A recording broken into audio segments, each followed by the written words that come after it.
The Church of the Holy Sepulchre in the Christian quarter of the old city of Jerusalem is one of Christendom's holiest shrines. Within this church are the last 5 stations of the cross, the Via Dolorosa. Traditionally, it was here that Jesus was nailed to the cross, crucified, buried, resurrected. The church goes back in history to the year 326, when it was identified by Queen Helena, Constantine's mother, as the site of Calvary, the site of the Crucifixions. Prelates and pilgrims of every Christian denomination from all around the world flocked to this ancient church to pray and gain inspiration. Many denominations all have their shrines within the church: the Greeks, the Latins, the Armenians, the Copts, the Ethiopians, the Jacobites. But the key to the church's wooden doorway, the right of entry, is historically held by a Muslim, as it has been since the defeat of the Crusaders by Saladin in 1187. Adam's Chapel, near the entrance, marks the base of the Rock of Calvary, which was cracked in two by a bolt of lightning upon Jesus' death. The crack is clearly visible behind a glass panel. The hill of Calvary, or Golgotha, as it is called in Greek, is now fully enclosed in the massive structures of the Church of the Holy Sepulchre.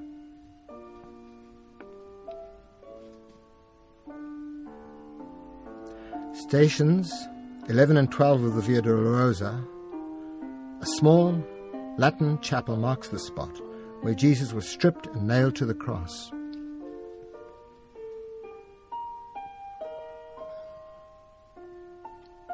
Stations 12 and 13 of the Via Dolorosa. An ornately decorated Greek chapel marks the place where Jesus was crucified and died on the cross. It is rare to find a quiet moment here, as pilgrims throng the beautiful candlelit chapel in reverence and in prayer.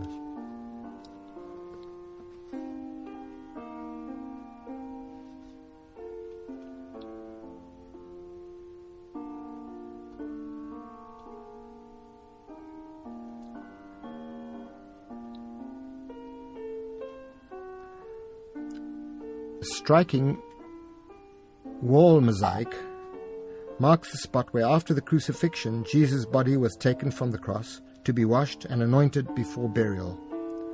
A reddish rectangular stone called the Stone of Anointing, or Unction, marks the spot, which is also always busy with the traffic and prayers of many, many pilgrims from every corner of the globe.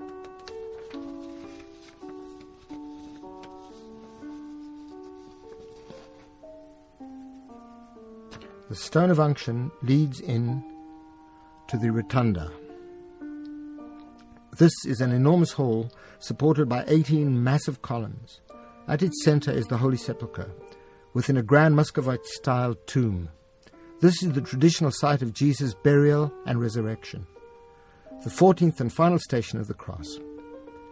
Day and night, devout pilgrims wait patiently to enter the small marble-covered tomb.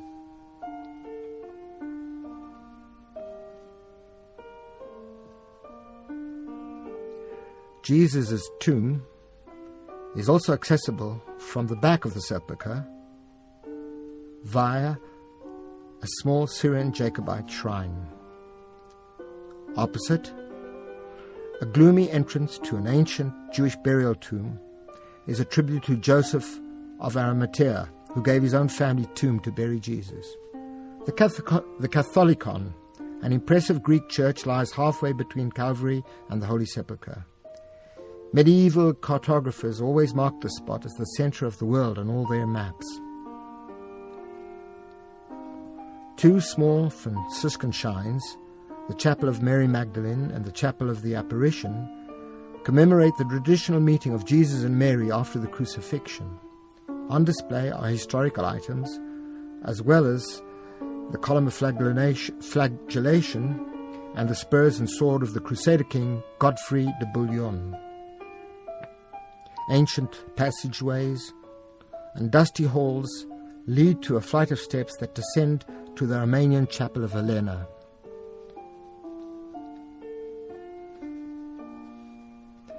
St. Helena's Chapel is a beautifully decorated shrine dedicated to Queen Helena, who searched for and found the original cross in an ancient nearby water system in the year 326. Helena's Chapel is splendid with masterful works of Romanian mosaics, iconic paintings, and ritual objects. Certainly, this is one of the most absorbing shrines within the Church of the Holy Sepulchre. Magnificent artworks.